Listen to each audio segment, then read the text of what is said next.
नमस्कार. तर आज आपण बनवणार आहोत जे कांदे पोहे असतात त्याचा आपण आज चिवडा बनवणार आहोत. तर त्याच्यासाठी मी इथे अर्धा किलो कांदा पोहे घेतलेले आहेत. हिरवी मिरची थोडीशी कापून घेतलेली आहे, थोडेसे काजू घेतलेले आहेत, शेंगदाणे घेतलेले आहेत, डाळ घेतलेली आहे, फुटाण्याची डाळ असते ती, खोबरं घेतलेलं आहे, कढीपत्ता घेतलेला आहे, मनुके घेतलेले आहेत, जरा थोडीशी पिठी साखर घेतलेली आहे, थोडंसं लाल तिखट, हळद, मोहरी, हिंग याचा आपण वापर करणार आहोत. तर चला आता आपण सुरुवात करूया. तर आता मी गॅसवर लोखंडी कढई ठेवून घेतली आणि त्याच्यामध्ये तेल ओतून घेतलेलं आहे. तर सर्वप्रथम आपण तेल गरम झाल्यानंतर पोहे तळून घेणार आहोत. आपण एक चाळणी घेतलेली आहे, त्या चाळणीमध्ये थोडेसे पोहे टाकून आपण ते तळून घेऊया. छान असे पोहे आपले तळून होत आहेत. तर आपण काढून घेऊया. आता छान असे तळून झालेले आहेत, तुम्ही पाहू शकता. तर आता पूर्ण तेल निथळून घेऊया आपण. तेल निथळल्यानंतर आपण एका परातीत ते पोहे काढून घेऊया. तर आता परातीमध्ये आता आपण हे पोहे काढून घेऊया. तर आता अशा प्रकारे आपल्याला सर्व पोहे आपल्याला तळून घ्यायचे आहेत.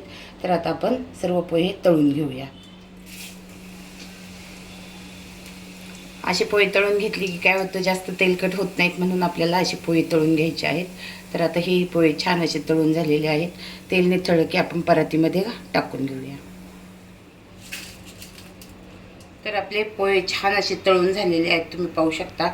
तर आता आपण सर्व शेंगदाणे, मिरची ते सर्व आता तळून घेऊन आपण याच्यामध्ये शेंगदाणे टाकून घेऊया. शेंगदाणे छान असे तळले की आपण मिरची ते तळून घेऊया. छान असे शेंगदाणे छान असे कुरकुरीत तळून घेऊया. काही जण भाजलेले शेंगदाणे टाकतात, पण कच्चे शेंगदाणे छान असे तळून घेतले की छान असे कुरकुरीत लागतात आपल्या चिवड्यामध्ये.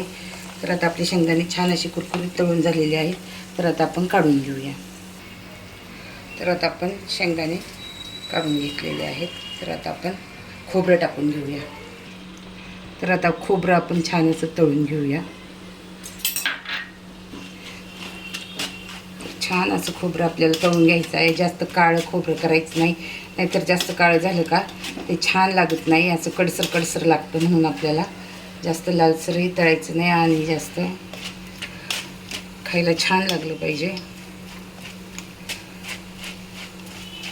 तर आता आपण खोबरंही आपलं तळून झालेलं आहे, खोबरंही आपण काढून घेतलेलं आहे.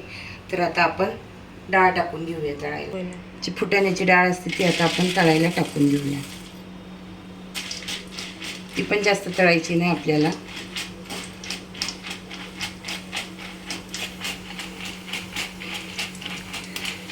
तर आता आपण तीही काढून घेऊया. तर आता आपली डाळही छान अशी तळून झालेली आहे. तुम्हाला घालायची असली तर घाला, ऑप्शनल आहे डाळ घालणं, पण मला आवडते तर मी घातलेली आहे. तर आता आपण जे काजू घेतले होते ते काजू आपण त्याच्यामध्ये घालून घेऊया. काजू पण छान असे आपल्याला तळून घ्यायचे आहेत. तर आपले काजूही छान असे कुरकुरीत तळून झालेले आहेत. आता आपण काढून घेऊया.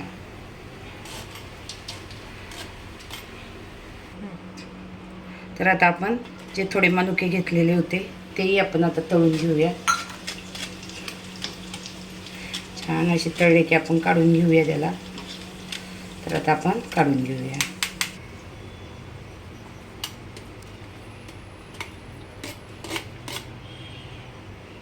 तर आता आपण जी मिरची घेतली होती ती मिरची आपण तळून घेऊया. तर आता मिरची आपली तळून झालेली आहे. तर मिरची आपण आता टाकून घेऊया चिवड्यामध्ये.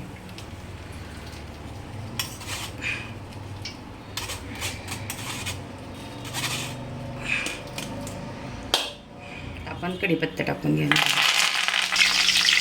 तर कढीपत्ता आपल्याला छान असा कुरकुरीत करून घ्यायचा आहे. जर कढीपत्ता आपण कुरकुरीत करून नाही घेतला तर आपला चिवडा जरा मऊ पडण्याची शक्यता असते, म्हणून आपल्याला कढीपत्ता एकदम कुरकुरीत असा करून घ्यायचा आहे. तर छान असा आपला कढीपत्ता तळून झालेला आहे. आता कढीपत्ता आपण घालून घेऊ चिवड्यामध्ये.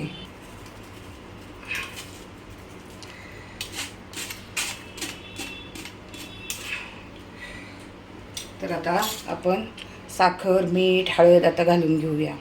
तर आता आपण त्याच तेलामधलं थोडंसं तेल काढून घेतलेलं आहे. आता याची आपण फोडणी करून घेऊया. याच्यामध्ये जरा थोडीशी मोहरी घालून घेतलेली आहे. मोहरी छान अशी तडतडली की आपण त्याच्यामध्ये थोडासा हिंग घालून घेणार आहोत. आणि आता आपण त्याच्यामध्ये थोडीशी हळद घालून घेणार आहोत. मी आता एकदाच हळद घालून घेते. याच्यामध्ये जास्त काळसर नाही होऊ द्यायचं, लगेच आपण याच्यावर ओतून घ्यायची हळद. म्हणजे काय होतं, जास्त काळपटपणा येत नाही हळदीचा. तर आता आपण त्याच्यात चवीप्रमाणे मीठ घालून घेणार आहोत. मीठ घालून झालेलं आहे.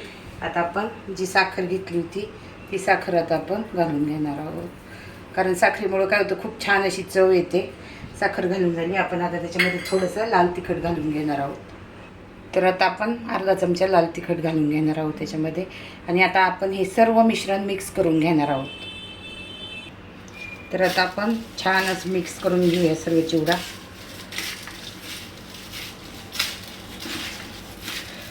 सर्व चिवडा छान असा मिक्स केला की खायला पण खूप चविष्ट असा लागतो. तुम्ही आपल्या मुलांना डब्यामध्ये वगैरे द्यायचा असेल किंवा आपल्याला दुपारच्या वेळी भूक लागते तिच्यासाठी आपण हा चिवडा करून ठेवला तर खूपच छान असा हा चिवडा लागतो. तर कधी तुम्ही आपल्या मुलांना नुसते पोहे तळून पण देऊ शकता, ते पण खूप छान लागतात थोडंसं मीठ टाकून. तर मी जसा अशा पद्धतीने चिवडा केला आहे तशा पद्धतीने तुम्ही एकदा चिवडा करून बघा. खायला तर अगदी टेस्टी असा हा चिवडा होतो आणि कमी तेलकट होतो. आपण चाळणीमध्ये तळून घेतला ना तो चिवडा अगदी कमी तेलकट असा होतो. तर तुम्ही अशा पद्धतीने चिवडा करून बघा. माझी ही रेसिपी आवडली असल्यास नक्की लाईक करा, शेअर करा. काही कमेंट असतील तर कमेंट बॉक्समध्ये लिहायला विसरू नका.